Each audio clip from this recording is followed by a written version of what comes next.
Bonjour à tous et bienvenue aujourd'hui au webinaire qu'on a le plaisir d'organiser avec Romain de Price Labs. Salut Romain, merci pour ton temps aujourd'hui. Ravi d'organiser de nouveau ce webinaire ensemble et ravi de t'avoir pour entendre les recommandations que tu as à faire aux property managers pour l'année 2021. Et de manière un petit peu plus précise, tu vas présenter ici 10 stratégies pour les prix à la nuitée à adopter en 2021. Donc je te laisse prendre la parole. Si tu veux commencer par présenter peut-être un petit peu Price Labs, je Ouais, ferai également un petit rappel de ce qu'est BookingSync et puis on rentrera dans le vif du sujet juste après. ok, super. Merci. Hop, je fais juste un dernier réglage. Bonjour tout le monde, bonjour Audrey, ravi de vous retrouver pour ce webinaire. Donc, comme tu l'as dit, l'idée c'est partager C'est un peu un mix, c'est des bonnes pratiques, c'est des stratégies, c'est des choses que vous pouvez faire vous-même, soit directement avec les fonctionnalités qui sont présentes dans BookingSync, soit avec PriceLab si vous voulez aller peut-être plus loin. On va passer directement sur, comme tu l'as dit, on va parler un peu de PriceLab. PriceLab, alors jusqu'à présent, on a toujours présenté PriceLab comme un outil de tarification dynamique. Maintenant, comme on va le voir, il y a des nouvelles fonctionnalités qui font que on commence à devenir, on va dire, une plateforme de gestion de vos stratégies tarifaires. PriceLab, c'est un outil qui est utilisé à la fois par des propriétaires individuels qui ont un, deux, trois logements, et aussi des professionnels qui ont des centaines, voire des milliers de logements. Et donc, ça s'articule autour de trois fonctionnalités qui sont la tarification dynamique, qui est la fonctionnalité qui est historique et qui est la plus utilisée aujourd'hui. Et après, deux autres aspects qui sont l'analyse de marché avec les market dashboards et la partie rapport et statistiques qui est la plus récente avec les portfolios analytics. Donc, PriceLab, pour la petite histoire, ça a été créé en 2014 à Chicago. Un des cofondateurs travaillait dans l'aviation et avait un historique sur la partie data justement dans l'aérien. Ce qui explique la genèse de l'outil. Aujourd'hui, il y a une équipe qui est alors par rapport à la situation, mais de façon aussi ça s'est fait aussi d'une façon naturelle, qui est un peu partout dans le monde. Donc l'équipe historique qui est aux États-Unis, et on a aussi quelqu'un qui est au Brésil, qui est en Portugal, moi qui suis en France, et aussi un des cofondateurs et une autre partie de l'équipe qui est en Inde. Euh, et en termes pour vous donner une idée de taille, aujourd'hui, il y a plus de 100 000 propriétés qui sont pricées, dont le prix est généré par PriceLab dans le monde, ce qui représente plus de 100 pays sur lesquels il y a des logements qui ont les prix qui sont générés par PriceLab. Super. Ouais, je te remercie pour la présentation. Donc en fait, c'est vraiment un produit qui s'adapte pas seulement sur le marché français, mais qui est aussi disponible sur tous les autres marchés. Super. Donc, BookingSync, on est un PMS, on est une entreprise française. Ça fait plus de 30 ans que Sébastien, notre CEO, a une expérience dans l'industrie de la location saisonnière, plus de 20 ans d'expérience dans le développement de logiciels, de software. On a 23 000 propriétés actives sur notre logiciel, plus de 500 comptes actifs, et on est présent dans 66 pays. Si tu peux aller sur la prochaine slide, super. Donc, comme je disais, en fait, on est un PMS, donc on a plusieurs fonctionnalités, à savoir le Channel Manager qui vous permet de vous connecter à différentes plateformes. On génère également un site internet pour chaque compte BookingSync. On a une messagerie qui est centralisée avec l'envoi de notifications automatisées que vous pouvez programmer pour envoyer des notifications à vos voyageurs. Et on a également la possibilité d'intégrer une passerelle de paiement pour que vous puissiez récupérer tous les paiements des clients de manière automatique. Et enfin, petit on va dire, overview sur toutes les plateformes avec lesquelles on est actuellement connecté. Donc, bien sûr, Airbnb, Booking.com, tous les sites de VRBO, à savoir Abritel, notamment sur le marché français, mais aussi HomeAway, TripAdvisor, MagicStay, Flatio et plus récemment Mon Séjour en montagne, qui est un channel spécialisé du coup sur toutes les stations de ski. Donc voilà un petit peu on va dire la rapide démo des deux systèmes. Bien sûr, pour des personnes qui nous regardent et qui ne sont pas chez nous encore, n'hésitez pas à contacter soit Romain pour une démo un petit peu plus poussée de Price Labs, ou bien l'équipe Booking Sync également pour en savoir plus sur notre logiciel. C'est vrai que c'est des logiciels assez complets, donc on est à votre dispo, bien sûr, pour vous en dire un petit peu plus que ces quelques slides. Mais on espère que ça vous donne un bon aperçu, en tout cas, de ce qu'on peut faire. Super. Alors, j'ai un peu spoilé la slide d'après. Hein. Donc, on commence comme... d'entrer dans le vif du sujet. C'est ça. Comme je vous le disais, il y a un mix aujourd'hui. L'idée, c'est de vous présenter un mix de bonnes pratiques, on va dire, qui sont soit effectivement des stratégies, soit vraiment des choses qui sont importantes, qui peuvent paraître basiques. La première, c'est vraiment quelque chose qui peut être surprenant d'expliquer là comme ça aujourd'hui, mais c'est une vraie constatation qui est faite chez PriceLab, c'est-à-dire que grâce justement aux utilisateurs de PriceLab, on a une vue sur les pratiques, sur ce qui est fait, et on s'est rendu compte qu'en fait, il y a énormément d'utilisateurs, de gestionnaires, qui n'ouvrent pas leur calendrier au-delà de peut-être 3-6 mois. Donc, c'est vraiment un conseil là-dessus, c'est-à-dire que c'est important d'ouvrir vos calendriers au-delà de ces périodes-là, parce que potentiellement, vous allez pouvoir prendre des réservations à un bon prix et un meilleur prix. Donc, qui dit ouvrir ses calendriers pour des dates futures, dit aussi protéger ses prix pour des dates futures.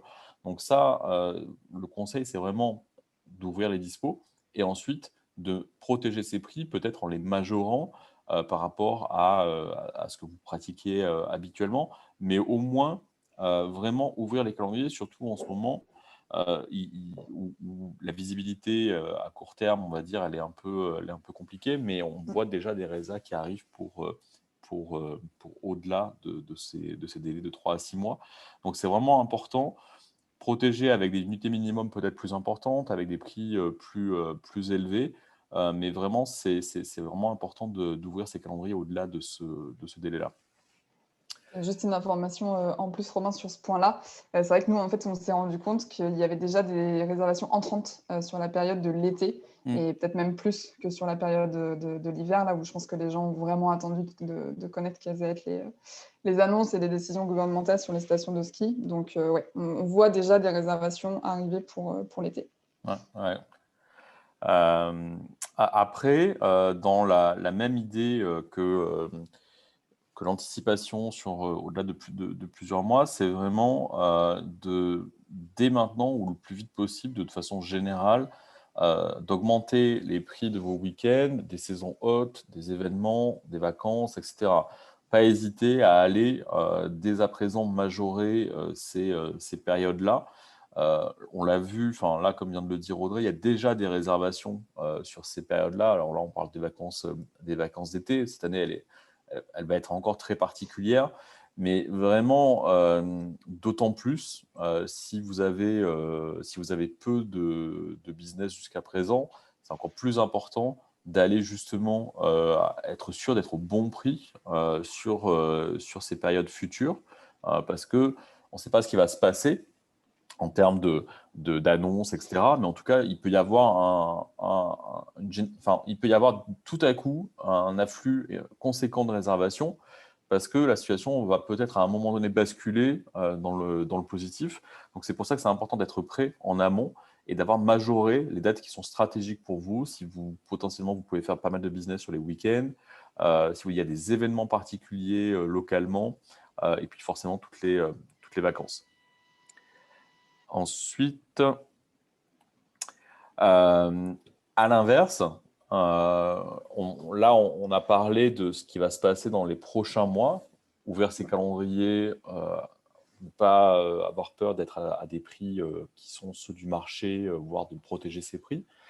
À l'inverse, le business actuel, il se fait en dernière minute. Il se fait en dernière minute et en ultra dernière minute, sur plein de typologies de voyageurs différents. Donc, c'est pour ça que c'est vraiment important d'optimiser ses prix sur de la dernière minute. Donc, soit vous le faites avec des règles de prix manuellement, soit avec PriceLab, on permet de le faire aussi de façon automatisée et dynamique. Mais que ce soit sur de la clientèle professionnelle qui, malgré tout, continue pour certains de se déplacer, ou que ce soit sur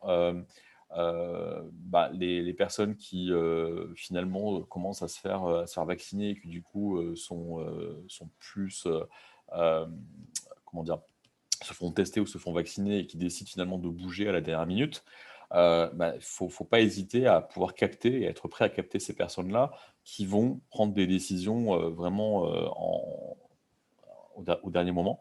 Donc, qui dit optimiser ses prix pour la dernière minute ne veut pas forcément dire obligatoirement réduction. Ça peut aussi être l'inverse. Je vais vous en parler un peu après. Ce qui est important, évidemment, aussi dans votre stratégie, c'est de savoir ce que font les concurrents. Donc ça, soit de façon classique, entre guillemets, vous allez sur les sites de location, les portails, Airbnb, Booking, HomeAway, en fonction de votre typologie et des voyageurs que vous attirez, vous savez sur quel portail vous allez pouvoir aller vous savez que vos voyageurs sont sur Airbnb, sont sur Booking, etc.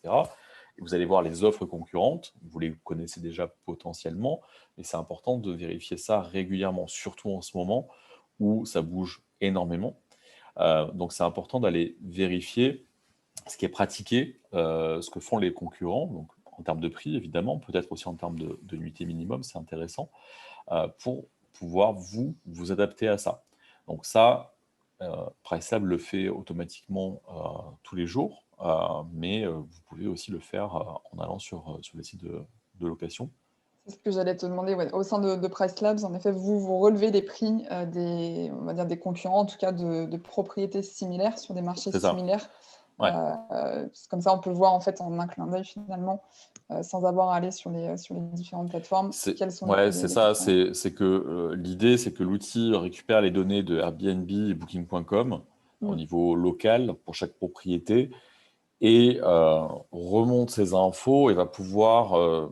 C'est comme ça que les prix sont, entre autres, de façon rapide et simple. C'est comme ça que les prix sont ensuite, les prix recommandés sont générés en fonction de l'offre marché et vraiment de façon ultra locale. Donc, c'est-à-dire que si quelqu'un qui connecte ses logements à PriceLab a un appartement dans le centre-ville de Paris, les prix qu'on va recommander vont être sur un rayon de 200-300 mètres, par exemple, parce qu'on a suffisamment d'offres autour pour avoir des prix et des choses qui sont assez fines. Et à l'inverse, sur une ville plus petite ou en campagne, on va élargir ce rayon jusqu'à peut-être 5-6 km pour avoir suffisamment de logements dans ce rayon pour pouvoir apporter une info qui est pertinente. Mais voilà, l'idée, c'est ça, c'est d'aller prendre des logements comparables en termes de capacité dans le même secteur et après d'aller pouvoir faire une moyenne et une tendance, et dégager des tendances et dire, voilà, en ce moment, les prix pratiqués sont ceux-là et surtout le taux d'occupation alentour est celui-ci. Parce que le prix des concurrents, c'est une chose, mais si personne Bien n'a de sûr. résa, ça ne sert à rien Mmh. potentiellement d'avoir un prix relativement trop élevé, donc il va falloir revoir son prix à la baisse. Donc ça, c'est aussi quelque chose qui est important, c'est qu'au-delà d'aller voir le prix des concurrents, ce qui peut être relativement simple à faire manuellement, qui prend Mmh. du temps, mais l'info, elle est visible, c'est-à-dire si vous prenez une après-midi ou une journée, vous pouvez aller regarder, voilà, ces logements-là autour de mon logement j'estime qu'ils sont concurrents. Euh, je prends un cahier ou un tableau Excel, ils sont à ce prix-là, ils sont à ce prix-là, ils sont à ce prix-là, et puis ok, voilà, vous mettez à jour vos prix. Par contre, l'occupation, c'est un peu plus compliqué, enfin, voire beaucoup plus compliqué à déterminer. C'est une information opaque, ouais. Ouais. Mais vous arrivez à l'avoir du coup, Ouais. grâce à toutes les données que vous récupérez, ouais. Ouais, top.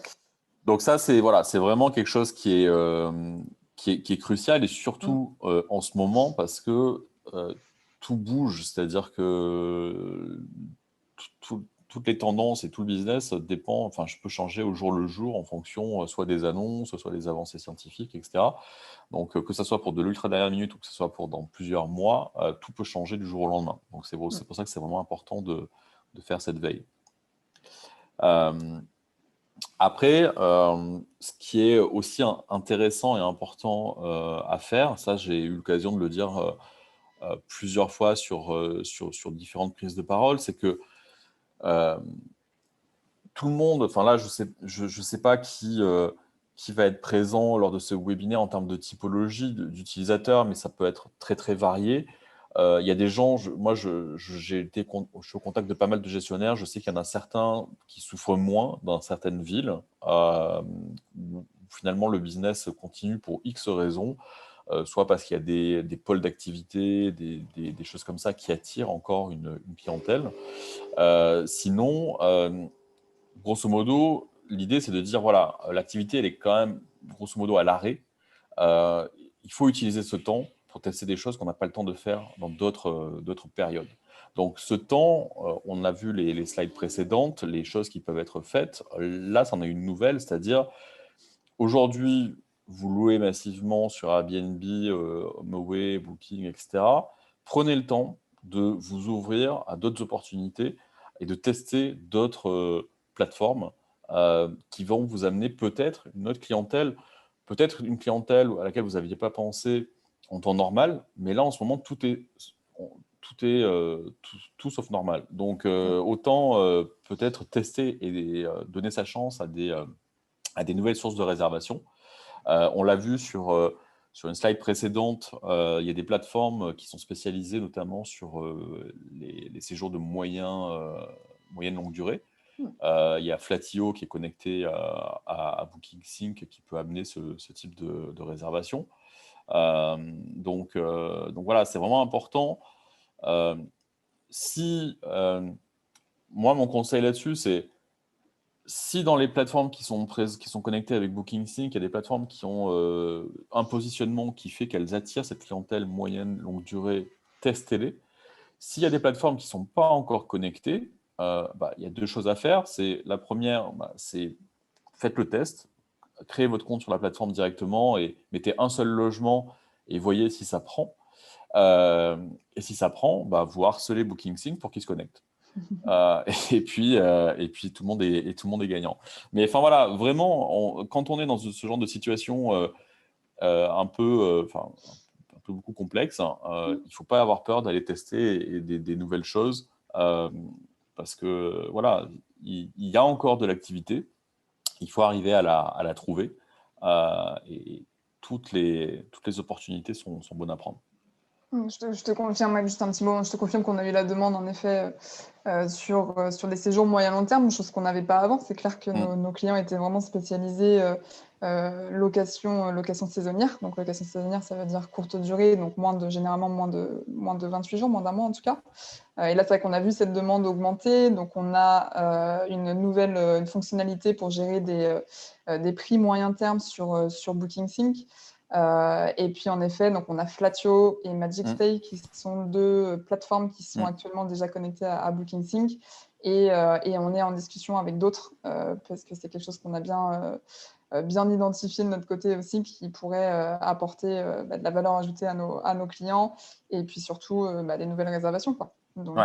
je pense que c'est surtout intéressant peut-être pour des appartements qui sont en ville, où là, tu vois, le voyage city break est moins tendance. Les gens vont plus essayer de partir à la campagne, à la mer, à la montagne, dans des propriétés peut-être un peu plus grandes. Et c'est vrai que c'est sur les appartements en ville que c'est la demande justement de passer sur du moyen, long terme et plus importante, quoi. Ouais, Donc, complètement. si les agences peuvent en fait garder ces biens-là en gestion chez eux grâce justement à des plateformes qui permettent ça, le moyen long terme, tant mieux, plutôt que le propriétaire se dise, bon, du coup, je passe sur du long terme et puis je retire mon bien en gestion de l'agence, quoi. Donc, on Ouais, puis essaye de c'est faire le max, ouais. et puis c'est important aussi, comme tu viens de le dire, en fait, quelque chose qui n'est pas forcément à l'esprit au premier abord, mais qui est important, c'est-à-dire que en tant que gestionnaire, quand voilà, on a son activité, on utilise BookingSync, on gère son business, la situation arrive, bah, il faut gérer la relation avec les propriétaires aussi. Mm. Et je pense que c'est bien aussi de montrer, pour rassurer les propriétaires, qu'on est capable de s'adapter. Donc dire, bah, vous inquiétez pas, moi, l'outil que j'utilise me permet de changer ma stratégie, d'adapter ma stratégie. Donc, il y a des nouvelles plateformes, on va les tester, etc. Donc, c'est bien aussi de communiquer avec ses propriétaires pour leur dire ce qui est fait pour trouver des solutions et pas dire au juste OK, on n'y peut rien, c'est comme ça, on va attendre. Alors, je ne dis pas que de se mettre sur Flatio et sur Magicstay va remplir tout le monde à 100% du jour au lendemain, mais il faut le tester. Ça va dépendre des marchés, ça va dépendre des biens. Et c'est important de montrer aussi justement aux propriétaires qui ont fait confiance et qui ont confié leurs biens que il y a des choses qui sont testées, mises en place pour justement réagir. Complètement, ouais. Sur le marché français, c'est vrai que j'entends beaucoup parler de Morning Croissant, qui a Mm. priori arrive à apporter beaucoup de réservations moyen, long terme. On n'est malheureusement pas encore connecté avec eux, mais j'espère que ça va être le cas très prochainement. Ok. Et si, voilà, si vous avez, comme disait, un nous harceler, peut-être pas, mais n'hésitez pas, ouais, bien sûr, à nous contacter si vous voyez qu'il y a une plateforme qui marche très bien. Tous les retours en fait, clients qu'on peut avoir après nous aident à parler avec ces sociétés-là, partenaires, et à pousser du coup pour une intégration. Donc, n'hésitez pas en effet à nous contacter. Donc là, on a vu, on va dire, des conseils, des bonnes pratiques, on va dire un peu larges. Là, je vais rentrer un peu plus dans le détail du sujet de cette prise de parole, qui va être toute la partie vraiment stratégie de prix. Donc là, l'idée, c'est déjà de voir qu'est-ce qui va être important de mettre en place à l'approche de la haute saison. Donc la haute saison, elle va être différente pour chacun, mais disons que maintenant, on va cibler principalement l'été. Donc, comme je le disais au début, c'est vraiment important en amont d'avoir des prix qui sont suffisamment élevés pour votre haute saison. Là, on parle pour cette année, mais de façon générale, c'est le même conseil. C'est-à-dire, euh, souvent le problème quand on fonctionne avec un plan tarifaire qui est figé, on a une basse saison, une moyenne saison, une haute saison. On a des prix qui sont comme ça, les mêmes potentiellement sur 1, 2, 3 mois, qui sont peut-être pas les bons et qui sont peut-être pas suffisamment élevés aussi. C'est une remarque que j'ai déjà entendue de personnes qui se sont mises sur PriceLab. C'était un utilisateur de BookingSync d'ailleurs, qui disait qu'il avait testé, il n'avait pas mis de prix maximum et il avait été surpris, il avait eu des résas plus élevés que ce qu'il pratiquait habituellement. Donc c'est vraiment l'intérêt. Et surtout, il n'y a aucun intérêt en janvier de remplir le mois d'août, enfin, de vous dire, c'est bon, mon mois d'août, il est rempli, c'est une super nouvelle. Alors oui, c'est une super nouvelle, surtout en ce moment, ça met du baume au cœur. Le problème, c'est que potentiellement, vous n'êtes pas assez cher. Si vous êtes déjà plein aussi longtemps à l'avance, c'est qu'il y a de fortes chances que vous ne soyez pas assez cher. Et en fait, il ne faut pas avoir peur de ne pas être plein 6 mois à l'avance. Moi, j'ai géré une conciergerie pendant 3 ans. Ma première saison, c'était ça. C'était vraiment l'erreur, je pense, de base. C'est-à-dire que on démarre et on est super content d'avoir des résas. On est super content dès qu'il y a une notification sur le téléphone et de voir le planning qui se remplit. Les propriétaires sont contents, on est content, etc. Sauf que potentiellement, on s'est loué en dessous du prix du marché. Donc, c'est vraiment important de ne pas avoir peur d'avoir des prix plus sur la fourchette haute que des prix plutôt standards. Euh, et plus vous vous rapprochez de cette période-là, plus là, vous allez pouvoir baisser vos prix, vous adapter parce que finalement, OK, j'ai tenté, j'ai eu 1, 2, 3 résas à des super prix. Là, je me rapproche de la période, j'ai encore des dispos, je vais progressivement baisser mes prix pour remplir le reste. Mais au moins, j'aurais eu plusieurs séjours à des prix super intéressants et ça va faire que votre moyenne sur ce logement-là, vous allez progressivement augmenter votre prix moyen à la nuit parce que vous aurez réussi en avance à le louer à des personnes qui anticipent énormément et qui n'ont pas peur de payer le bon prix. Là, c'est le cas en ce moment. Il y a déjà des résas, déjà des résas sur l'été. Et moi, par exemple, j'ai encore une villa sur Aix-en-Provence que je gère. J'ai déjà eu depuis décembre des demandes de résa à des prix auxquels je l'ai jamais loué. Donc en plus, cette année, il va y avoir l'envie vraiment de partir. Heu, j'ai beaucoup entendu, en 2020 des gestionnaires me dire, hem: «Cette année 2020, ça a été terrible. Les locataires, les voyageurs se sont sentis en puissance et ont tous négocié, des prix, et cetera parce qu'ils savaient qu'on avait du mal». Mais il ne faut pas avoir peur aussi de voilà, en fonction des biens que vous avez, de dire: «Non, non, moi mon bien, je sais ce qu'il vaut. Ça fait 1 an que vous êtes enfermé chez vous. Si vous voulez en profiter, c'est ça le prix». Donc, faut vraiment pas avoir peur d'être au bon prix et voir au-dessus. Pareil au niveau des nuitées minimum, c'est la même idée. C'est-à-dire, il y a aucun intérêt à avoir à avoir des règles qui sont trop, figées, trop, strictes et qui vont, potentiellement soit avoir du 2 nuits minimum et entre guillemets, «tuer» votre mois d'août parce que vous avez des séjours de 2 nuits qui se sont positionnés et votre mois d'août va être complètement morcelé. Donc pareil, nuitée minimum 7 nuits, même si vous ne l'avez jamais fait ou c'est pas vraiment votre stratégie à la base, mais testez, mettez du 7 nuits et progressivement, dès que vous vous rapprochez, si vous n'avez pas réussi à tout louer en 7 nuits, baissez vos nuitées minimum, soit pour remplir les trous, soit pour, être plus flexible sur des voyageurs qui vont être de plus en plus en dernière minute. Hem Et pareil, forcément, regardez, ce qui se passe, sur ces périodes futures, et augmenter les prix sur vraiment des périodes très précises sur lesquelles il y a des plus fortes demandes. Ça, c'est vraiment hyper important. Alors, comment le faire? Donc, soit vous le faites avec BookingSync ou l'outil que j'ai utilisé aujourd'hui. Donc vous créez des périodes, vous mettez en place des unités minimum et cetera. Évidemment, ça va vous demander, du temps. Dans PriceLab, si vous utilisez déjà PriceLab ou si vous voulez, tester l'outil, il y a des fonctionnalités pour ça. Donc il y en a une qui s'appelle, le Occupancy Based Adjustment et qui permet, de automatiquement vous modifiez les prix en fonction du taux d'occupation du logement. Donc ça veut dire que automatiquement, dès que votre logement si on se rend compte que votre logement est très populaire, on va baisser les taux de remise et on va être plutôt sur un prix standard et à l'inverse, si, par exemple, en ce moment et en dernière minute, s'il y a, un taux d'occupation qui est très faible, on va plutôt avoir tendance avec cette fonctionnalité-là à avoir une stratégie de prix, qui va être plus agressive pour vous permettre d'avoir des réservations. Autre chose, je le disais au début, c'est cette notion d'augmenter les prix en dernière minute lorsqu'il y a des fortes demandes. C'est pas forcément le réflexe naturel. En général, on parle plutôt de, last minute discount, donc de remise de dernière minute. Mais en fonction, encore une fois, de votre marché et de votre stratégie, ça peut être intéressant aussi, pourquoi pas, d'augmenter vos prix en dernière minute, pour plein de raisons différentes.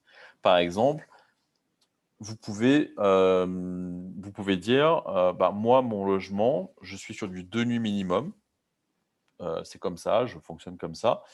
Par contre, vu ce qui se passe en ce moment, j'ai vraiment besoin de le remplir. Je sais qu'il y a énormément d'activités qui se fait en ultra dernière minute. Donc je vais tester de l'ouvrir à 1 nuit minimum pour ce soir, pour demain peut-être. Et là, dans ces cas-là, il n'y a pas forcément d'intérêt à baisser vos prix. Vous faites déjà l'effort d'ouvrir à 1 nuit minimum, mais peut-être que ça peut être intéressant, au contraire, de légèrement augmenter le prix. Parce que encore une fois, c'est à vous de voir sur le marché, est-ce que est-ce qu'il y a beaucoup d'offres sur du une nuit? Typiquement, en dernière minute, du une nuit, c'est plutôt de l'hôtel. Il y a assez peu de loueurs, d'appartements et cetera qui vont, sur cette stratégie-là. Donc si vous dites: «Bah, voilà, je teste en dernière minute, je mets du une nuit», bah, là, potentiellement, vous pouvez, à l'inverse, augmenter, légèrement vos prix en disant, voilà, si quelqu'un veut vraiment pour ce soir, trouver un logement pour une nuit, bah, il y a pas de raison que je brade mon prix. Et après pareil, la notion dès qu'il y a un trou dans votre calendrier, là, encore une fois, c'est à vous de voir. Soit vous bradez pour être sûr de louer et donc d'avoir un taux d'occupation qui est assuré. Soit là encore, vous pouvez augmenter les prix. C'est-à-dire que si, par exemple, sur le mois d'août 2021, vous avez déjà des réservations et puis il y a un séjour de 4 nuits qui s'annule, ben, soit vous le laissez tel quel, soit vous baissez les prix pour dire bon, il faut absolument que je remplisse ce trou, soit vous dites au contraire, non, non, sur cette période-là, il y a une forte demande, il n'y a aucune raison, donc je vais plutôt augmenter les prix. À voir si vous changez votre nuitée minimum pour essayer de le faire en 2 fois 2 nuits ou si vous restez sur du 4 nuits. Mais voilà, encore une fois, selon les situations et les marchés, il peut y avoir un vrai intérêt à plutôt augmenter les prix sur ce type de nuitée-là.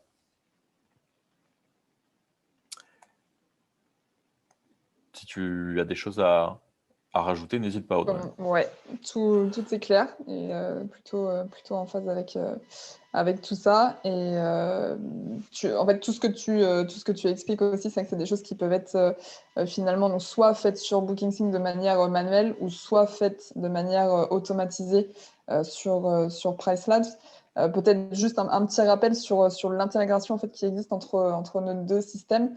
On a une connexion en direct et en API avec PriceLabs qui permet en fait d'intégrer donc en fait, les prix qui seront générés par PriceLabs vont être poussés automatiquement sur BookingSync et viendront en fait écraser les prix qui étaient sur BookingSync. Vous avez toujours la main dessus, bien sûr. Tu me le confirmes, ça, Romain. En fait, PriceLabs va recommander générer des prix. Par contre, le gestionnaire pourra bien évidemment toujours le modifier Ouais. s'il le souhaite. Alors, tu pourras partager, je pense, le lien. On a un webinaire PriceLab qui est dédié à montrer en détail comment tout ça fonctionne.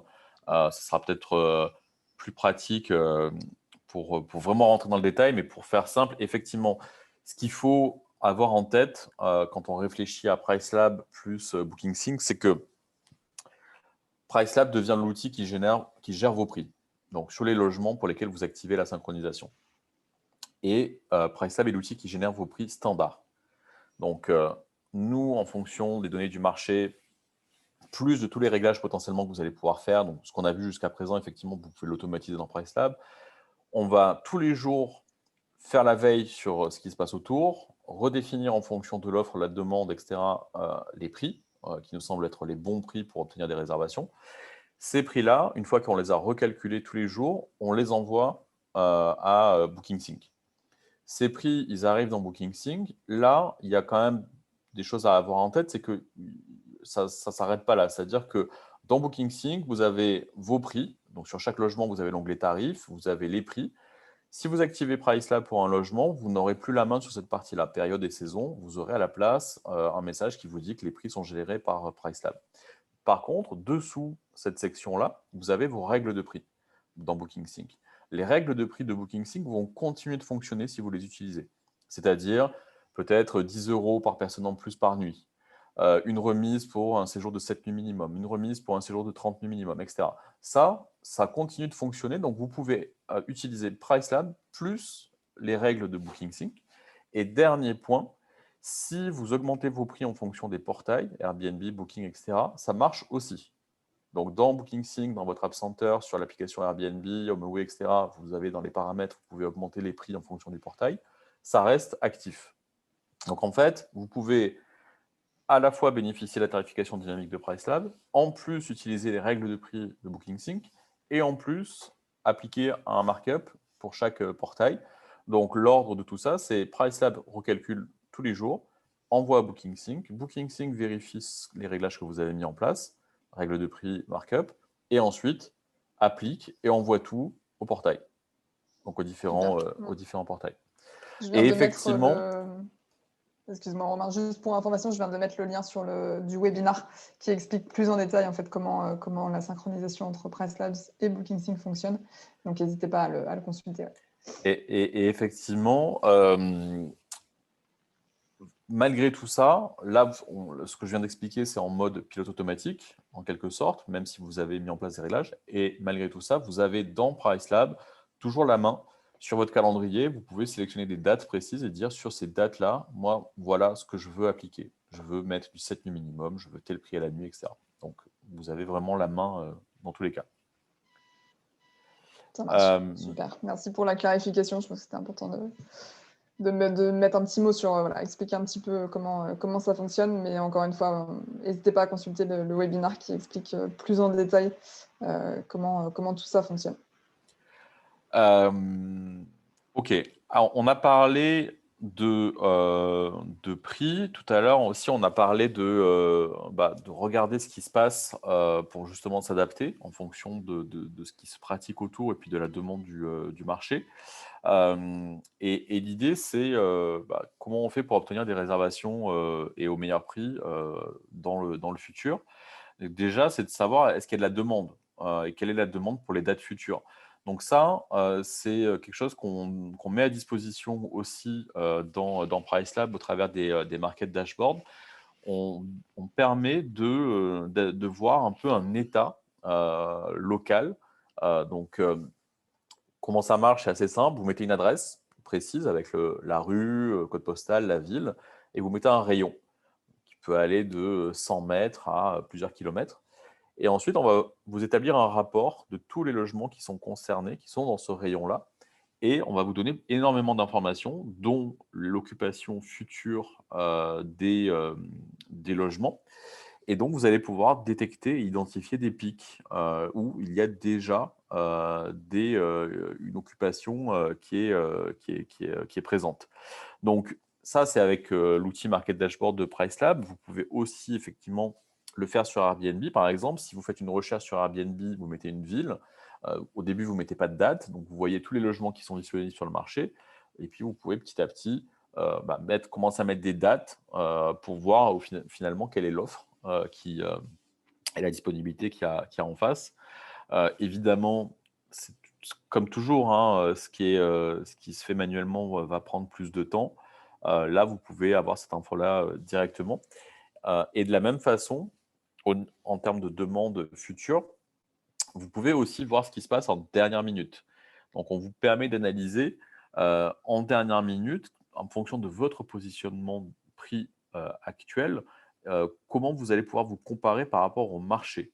Donc, quel est le taux d'occupation là à très court terme sur votre marché et quel est votre positionnement de prix, quel est votre prix moyen et comment se positionnent d'autres logements. Donc, soit vous avez le choix entre une vue d'ensemble, tous les logements qui sont présents alentour, où vous allez pouvoir filtrer et dire moi je veux voir que les logements 2 chambres, 3 chambres, etc. pour vraiment être plus fin dans l'analyse, pour voir justement comment vous réagissez, comment vous positionnez réellement par rapport au marché. Donc, on l'a dit tout à l'heure, ce qui est vraiment important, donc, c'est de définir des prix vraiment spécifiques au-delà d'une certaine période, au-delà de, je ne sais pas, 30 jours, 90 jours, etc. Je vais avoir des règles différentes. Par contre, en dernière minute, je vais amener plus de souplesse. C'est vraiment la logique même de la tarification dynamique. Et on a vraiment des témoignages de clients qui ont eu des bénéfices là-dessus. Tout dépend de ce que vous cherchez à obtenir en termes de résultats, mais parmi les bénéfices, par exemple, on a un client en Italie qui nous disait qu'il avait réussi, en mettant en place ce genre de stratégie, à augmenter progressivement sa durée de séjour moyenne. Ça peut être un vrai objectif pour vous, par exemple, c'est-à-dire que il y a de tout vraiment dans ce secteur en termes de fonctionnement. Je vous disais, je passe énormément de temps à discuter avec des gestionnaires.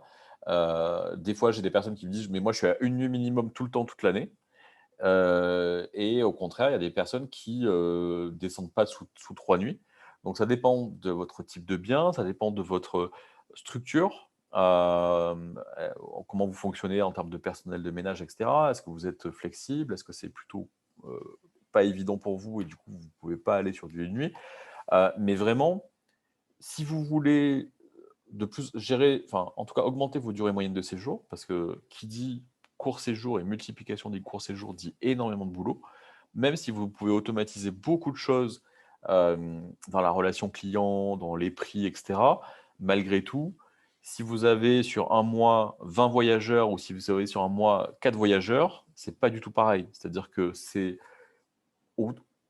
chaque voyageur est un problème potentiel, un problème de compréhension des règles, un problème de compréhension du fonctionnement de certains équipements, un problème de dégâts, un problème de risque de paiement, enfin plein de choses. Donc c'est vrai qu'en général, en tout cas moi c'était mon cas quand j'étais gestionnaire, au moins il y a de voyageurs, au mieux on se porte tout en ayant un taux d'occupation élevé. Donc vraiment, l'idée là c'est de dire, là on est en janvier, enfin on est en février, je ne vais pas ouvrir mon mois de juillet à du 2 nuits ou du 3 nuits. Je vais être sur du 5 nuits ou du 7 nuits et progressivement, au fur et à mesure qu'on se rapproche des périodes, changer cette nuitée, ces nuitées minimum. Pareil, à l'inverse, en dernière minute, soit faire des remises, soit augmenter ses prix si on propose quelque chose de différent et qui mérite un prix particulier. Ajuster ses prix en fonction de l'occupation aussi. Et puis pareil, sur son prix minimum, puisque c'est une notion qu'on n'a pas quand on fait de une tarification classique. On a un prix à la nuit en fonction des saisons. En tarification dynamique, on peut définir un prix minimum, un prix plancher en dessous duquel on ne veut pas louer. C'est pareil, c'est-à-dire qu'on peut en dernière minute avoir un prix minimum très agressif et dire voilà, 50 € la nuit, c'est vraiment le prix plancher en dessous duquel je suis à perte. Donc ce prix-là, je suis OK pour l'utiliser, mais vraiment en dernière minute. Par exemple, à J-3, J-4. Et vous pouvez dire, au-delà de ce délai-là, par contre, je ne veux pas descendre sous 55 ou 60 pour quand même avoir un petit tampon, une petite marge supplémentaire. Donc, ça, évidemment, vous l'aurez compris, on peut le faire dans PriceLab de façon automatique. Vous pouvez le faire aussi manuellement. Après, c'est toujours pareil, c'est à vous de voir où votre temps est le plus utile. Est-ce que c'est à gérer tout ça ou à l'automatiser pour vous concentrer sur d'autres actions. Mais en tout cas, voilà, dans les deux cas, vous pourrez le faire et je vous conseille vraiment d'avoir cette stratégie, que ce soit les nuitées minimum, d'être plus souple en dernière minute et plus restrictif au-delà de X jours. Et pareil sur vos prix, de faire varier soit ces prix planchers, soit ces niveaux de remise en fonction du délai d'anticipation des voyageurs. Et évidemment, l'idée de tout ça, c'est quand même de le faire régulièrement pour avoir une stratégie qui est à jour.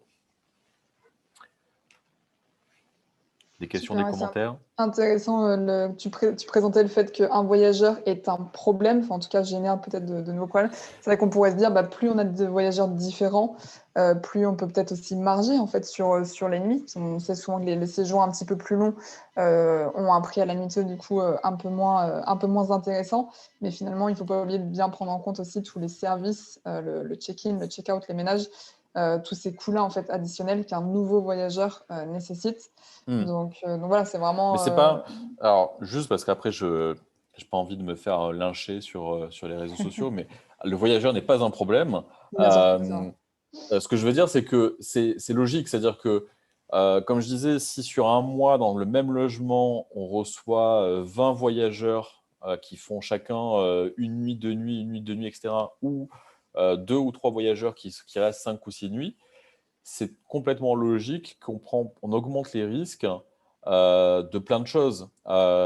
Des trucs les plus bêtes, quelqu'un qui casse un verre, quelqu'un qui, avec sa valise dans la cage d'escalier de l'immeuble ou dans l'appartement, fait une marque sur le mur. Moi, parce qu'il m'est arrivé, par exemple, des voyageurs qui arrivent et qui font chauffer, qui allument la plaque pour faire chauffer une casserole et qui attendent que la plaque soit chaude, sauf que c'était une plaque à induction. Et qui ne savaient pas qu'il fallait d'abord mettre la casserole pour que ça chauffe, bah, ça, c'est pas grave dans l'absolu, sauf que c'est un appel, un message WhatsApp, etc. Mmh.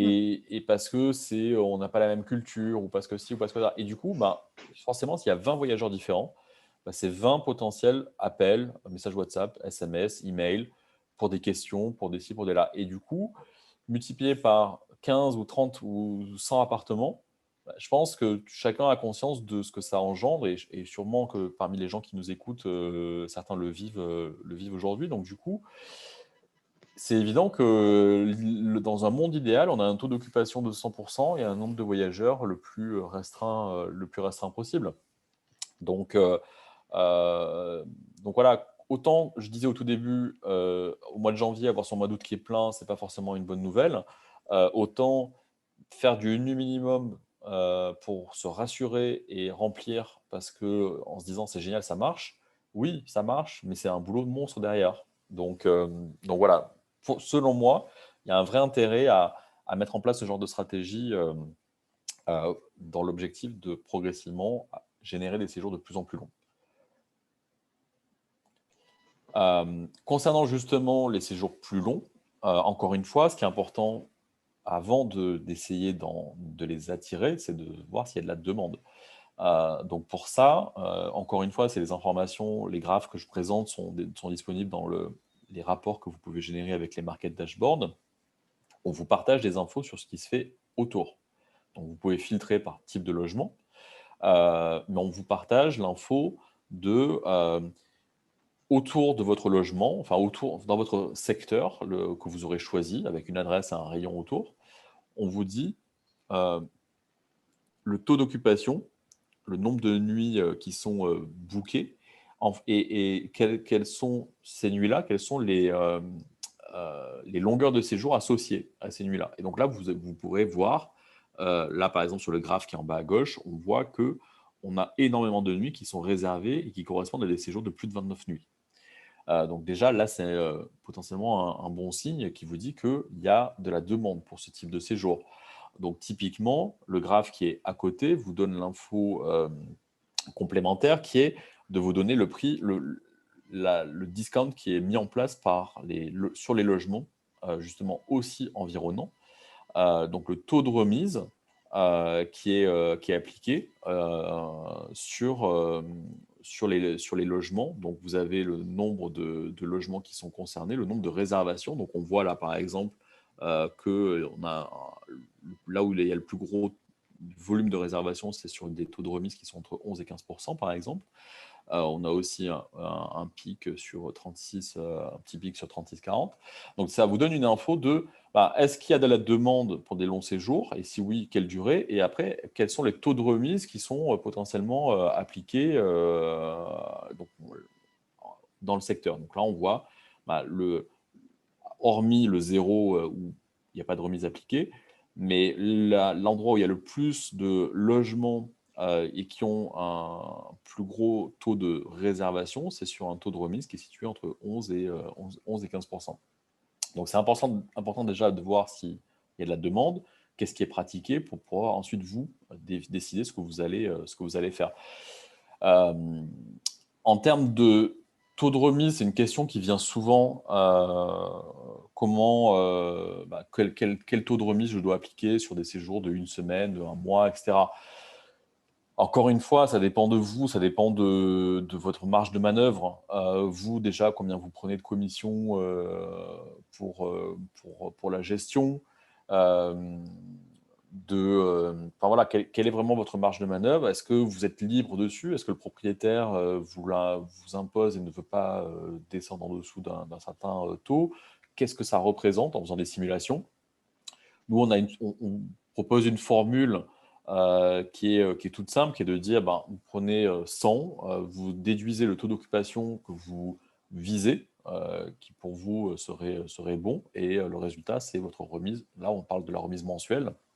Donc, par exemple, 100 moins, je vise 75% d'occupation, j'arrive à 25, donc je fais 25% de remise pour un séjour de 29 nuits minimum. Dans tous les cas, 25-30%, c'est les taux habituels qu'on voit, qui circulent, qui sont conseillés par un peu tout le monde sur une remise mensuelle en tout cas.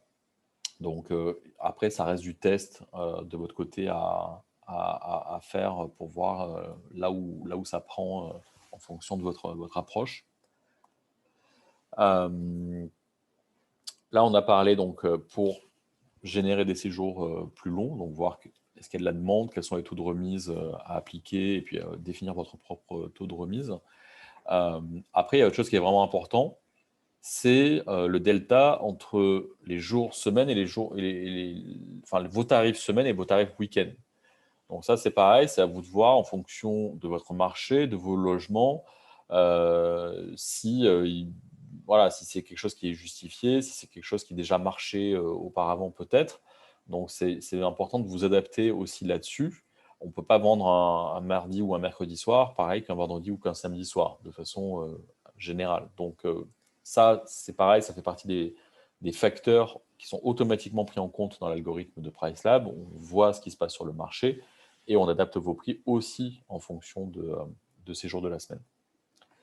Donc, si vos week-ends ou en ce moment ou de façon normale sont déjà des jours populaires pour vous qui se réservent, qui continuent de plutôt bien se réserver, bah, n'hésitez pas à augmenter les prix de ces week-ends-là.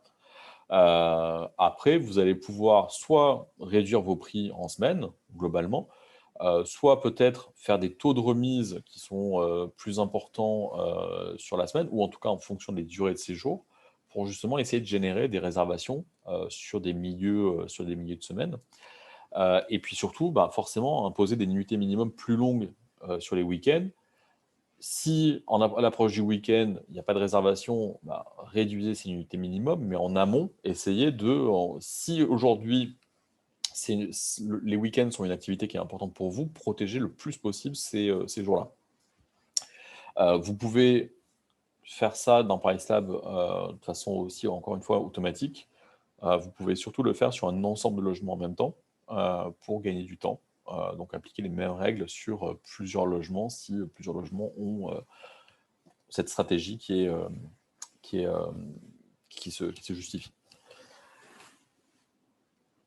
Est-ce que tu as des choses à dire sur ces sujets-là, Audrey? Moi, j'arrive à la fin de la partie vraiment recommandations, astuces, conseils, pour juste rapidement réexpliquer, faire un petit rappel sur ce qu'est PriceLab et qu'est-ce qui est disponible dans PriceLab.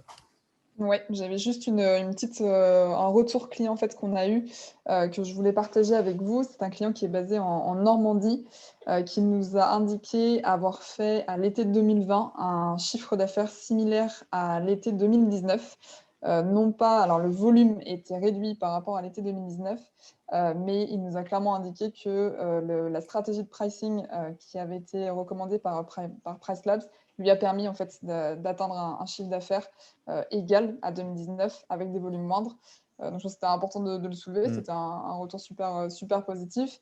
Et puis bah, c'est pour montrer un petit peu aussi comment travailler avec des applications de gestion de prix comme PriceLabs peut aider et peut peut-être même voilà, sauver la mise en tout cas. Et même s'il y a moins de réservations, on le voit en fait, c'est tout un travail, c'est quand même une très grosse partie finalement du travail d'un gestionnaire de propriété de mettre à jour ses prix. Et puis non seulement c'est du travail, mais c'est aussi hyper important et ça peut être très bénéfique pour l'entreprise, quoi. Ouais, puis tout ce qui a été dit là, encore une fois, là je parle en tant que PriceLab. Ceux qui me connaissent peut-être d'à côté savent que je suis aussi quand même indépendant et relativement libre dans tout ça. Donc là aujourd'hui, c'est Romain Jacalone de PriceLab qui vous parle. C'est aussi Romain Jacalone, ancien gestionnaire pendant 3 ans, qui connaît le métier. Donc vraiment, évidemment que PriceLab propose tout ça, que PriceLab peut vous aider à l'automatiser, etc. Je pense que n'hésitez pas à revoir cette vidéo, à faire des pauses sur certains slides et tout ça, parce que malgré tout, je pense que c'est vraiment intéressant de faire la démarche, si vous avez le temps, d'aller aussi creuser vous-même ces choses-là en détail. Notamment, donc PriceLab, c'est gratuit pendant 30 jours, donc testez aussi et allez voir. Vous pouvez accéder à tout ce que je vous ai montré, toutes ces informations, analyse de marché, etc. Donc profitez-en, c'est gratuit. Testez, mais surtout, c'est vraiment intéressant de faire la démarche aussi pour vous intellectuellement, dans votre stratégie de prix, de vous poser toutes ces questions-là, qu'est-ce que je cherche à faire? Est-ce que je veux avoir des séjours plus longs?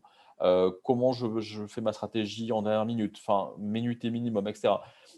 PriceLab va vous aider à l'automatiser. Ça, il n'y a pas de souci là-dessus. Mais par contre, votre stratégie, on ne va pas pouvoir la faire à votre place. Donc, c'est vraiment important que vous puissiez prendre le temps de vous poser toutes ces questions et de savoir ce que vous voulez mettre en place. Après, le mettre en place et l'automatiser, ce n'est pas le souci. Mais qu'est-ce que vous voulez faire? Quel est l'objectif que vous cherchez à atteindre? C'est vraiment quelque chose qui vaut la peine d'être réfléchi et travaillé. Et, et par rapport à ce que tu disais sur le client qui a eu un très bon résultat, c'est exactement l'exemple que je donnais, précédemment. C'est-à-dire que, hem, quand on, heu, quand on reste sur quelque chose de figé, ben, voilà, on a des résas 6 mois avant, c'est rempli, c'est loué et cetera et en fait, bah, comme je disais, c'est pas forcément toujours bon signe et en fait, là, ce client-là, en l'occurrence, a testé, a donné sa chance à PriceLab. Visiblement, avec un volume inférieur, a fait un chiffre égal, donc ça veut dire qu'il a eu des prix à la nuit plus élevés. Parce que potentiellement, il s'est dit: «OK, bah, finalement l'outil me dit que je peux louer, plus cher» parce que je ne sais pas, peut-être qu'il y a eu moins d'offres d'un coup sur le marché, il y a eu beaucoup plus de demandes aussi. Il s'est dit, «Bah, j'ai aucune raison de brader mes prix, peut-être comme le font d'autres, parce que je connais la qualité de mon travail et je connais la qualité de mes logements». Alors et ben, au final, il n'y a pas de crainte à avoir puisqu'on voit que, les résas, elles tombent malgré tout. Il y aura toujours de la demande, pour tout type de bien. Donc, faut vraiment pas avoir peur de, suffisamment en avance, protéger ses prix et ses nuitées minimum. Heu, Si 6 mois avant, 4 mois avant, 3 mois avant, c'est pas rempli, oui, peut-être que si vous avez réussi au moins à 50 de vos séjours, à les louer plus cher que d'habitude et après, bah, en vous rapprochant de la date, à revenir sur votre stratégie classique, bah, au moins vous aurez fait du plus en ayant fait ce travail de protection, en amont. Donc voilà, c'est vraiment important d'avoir ça à l'esprit. Donc ce que je vous ai présenté, dans ce webinaire, c'est les 3 briques, de l'outil, PriceLab. Comme je vous le disais au début, la brique principale qui est historique, c'est la tarification dynamique. Donc c'est le principe de, heu, PriceLab veille sur le marché autour de vos logements automatiquement et vous remonte tous les jours des prix, et vous permet de vous ajuster, vous permet d'ajuster vos prix, dans le futur en fonction de paliers, d'ajuster des prix minimums, des nuitées minimum dynamiques en dernière minute aussi, de remplir vos trous automatiquement et cetera. Donc ça, c'est la brique principale. Vous pouvez créer votre compte, vous avez 30 jours d'essai gratuit et ensuite, les 2 autres axes, qui sont aussi disponibles dans PriceLab, ce sont les market dashboards. Donc ça, c'est les rapports que vous pouvez créer, géolocalisés, qui vont vous permettre d'analyser le marché, ce qui se passe, les pratiques des concurrents, en termes de prix, en termes de d'unité minimum et surtout quelles sont les tendances en termes de séjour en ce moment autour de vous, pour chacun de vos marchés. Est-ce qu'il y a des séjours plutôt de 1 nuit, de 2 à 3 nuits, plutôt des longs séjours? Et pour ensuite prendre les bonnes décisions en face. Donc les market dashboards, c'est une option, ça coûte 9,99 $ par rapport, par mois, que vous pouvez, prendre et après le portfolio analytics, ça c'est une des dernières fonctionnalités qui est incluse dans la brique tarification dynamique, qui vous permet cette fois de, bah, vous constater en quelque sorte les résultats de PriceLab, c'est-à-dire, ben, qu'est-ce qui se passe dans le temps, vos logements, quelle est l'évolution de votre prix moyen à la nuit, quelle est l'évolution de vos longueurs de séjour. Vous pouvez comparer des logements entre eux, vous pouvez comparer des groupes de logements entre eux. Donc ça, c'est vraiment toute la partie analyse de votre activité selon plein d'indicateurs. Hem, Concernant les tarifs de PriceLab, le mieux, c'est d'aller sur le site. Vous avez une page prix où vous pouvez faire une simulation. Vous remplissez, combien vous avez de logements, ça vous donne votre prix mensuel. Donc c'est un prix qui est dégressif, qui est un prix fixe mensuel en fonction du nombre de logements, en fonction du nombre de logements synchronisés. C'est-à-dire que si vous connectez BookingSync avec PriceLab, si dans BookingSync vous avez 50 logements, vous pouvez dans PriceLab dire: «Je veux utiliser PriceLab». Alors, soit au début pour tester juste pour un, 2, 3 logements, soit à terme, vous dites: «Bon voilà, il y a peut-être la moitié de mes logements, je ne veux pas faire de tarification dynamique». vous avez le choix. Si vous activez la synchronisation pour 25 logements, vous paierez que pour 25 logements. Et enfin, nous y sommes. Voilà. Donc voilà, j'espère que j'ai été assez clair, même si ce n'est pas forcément un sujet toujours facile à appréhender pour tout le monde. Mais voilà, l'idée vraiment, c'est que vous avez cet outil à votre disposition qui vous permet d'avoir accès à des données auxquelles vous ne pourriez pas avoir accès vous-même manuellement, ou ça vous prendrait des années pour les analyser. Voilà, moi, mon point de vue, mon approche, c'est profiter de tout ce que la technologie a à nous apporter voilà, pour aller plus vite, pour se décharger d'une charge de travail, de temps, etc. Donc, profitez-en. Vous pouvez démarrer, si vous n'avez pas encore de compte, vous pouvez démarrer votre essai. Vous avez un mois pour essayer. Vous pouvez contacter le support si vous avez la moindre question. Vous pouvez me contacter directement si je propose aussi. Donc, on a des webinaires chez PriceLab dédiés sur certains aspects pour entrer vraiment plus dans le détail. Et puis après, si vous démarrez avec l'outil, c'est moi qui suis votre contact sur le marché français et qui vous accompagne dans la mise en place de l'outil, vous conseille sur les réglages à mettre en place, etc. Donc voilà, n'hésitez pas. Super. Bah, écoute, je te remercie, Romain. Je te propose de terminer l'échange ici. En tout cas, merci pour toutes les informations que tu as partagées avec nous. C'était clair, exhaustif. Et comme tu disais, peut-être que c'est intéressant de regarder cette vidéo et ne pas hésiter à mettre voilà, pause dès qu'il y a une technique qui est évoquée pour voir un petit peu comment vous pouvez l'appliquer chez vous. Super aussi de savoir qu'il y a un essai de 30 jours gratuit. Ça peut vous permettre de tester l'outil. On a déjà pas mal de clients qui utilisent des applications externes à BookingSync de type PriceLabs pour leur prix. Et c'est vrai que c'est quelque chose, une fois qu'on est habitué à ça, du coup, c'est hyper agréable et ça permet de vraiment optimiser son travail. Donc voilà, n'hésitez pas à regarder un petit peu si ça peut vous aider, si ça peut correspondre à votre activité. On reste à votre disposition côté PriceLabs avec Romain. De notre côté également, vous pouvez contacter l'équipe support si vous avez le moindre doute ou la moindre question. En tout cas, bon courage à tous. On espère que voilà, toutes ces infos pourront vous aider pour cette année. On l'espère tous plus forte que 2020. Donc voilà, bon courage et bonne continuation à tous. Merci À Romain. bientôt.